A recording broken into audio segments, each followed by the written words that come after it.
charge. Can we have the jury polled, please? অপরাধের শাস্তি থেকে বাঁচতে নিজের মৃত্যু ঘোষণার দৃশ্য নাটক সিনেমায় দেখা গেছে বহুবার। তবে বাস্তবেই এবার এমন কাণ্ড ঘটালেন যুক্তরাষ্ট্রের রোড আইল্যান্ডের এক ব্যক্তি। ধর্ষণ মামলার হাত থেকে বাঁচতে নিজের মৃত্যুর খবর রটিয়ে দেশ থেকে পালিয়ে যান তিনি। 2008 সালে ইউটা অঙ্গরাজ্যে বাগদত্তাকে ধর্ষণের অভিযোগ ওঠে নিকোলাস রসি নামের ওই ব্যক্তির বিরুদ্ধে। এর 10 বছর পর একটি পুরনো রেপ কিট পরীক্ষার মাধ্যমে এ অভিযোগের প্রমাণ পায় রাজ্যটির পুলিশ। তখনই দেখা যায় 2008-এর আরও একটি ধর্ষণ মামলার আসামি পলাতক রসি। ঘটনা নাটকীয় মোড় নেয় 2020 সালে। হঠাৎই সামাজিক মাধ্যমের একটি পোস্টে ঘোষণা দেয়া হয় ক্যান্সারে মারা গেছে রসি।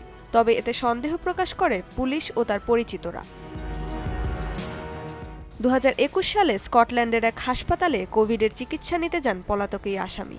কিন্তু শরীরের ট্যাটু দেখে তাকে চিনে ফেলেন সেখানকার কর্মীরা। করা হয় গ্রেফতার। তবুও সে দাবি করতে থাকে তার নাম নিকোলাস রসি নয়, বরং আর্থার নাইট। নিজেকে এক আইরিশ অনাথ বলে দাবি করতে থাকে রসি। তবে তদন্তে প্রমাণ মেলে তিনিই অভিযুক্ত আসামি। বেরিয়ে আসে অন্তত 12টি ভুয়া পরিচয় ব্যবহারের তথ্য।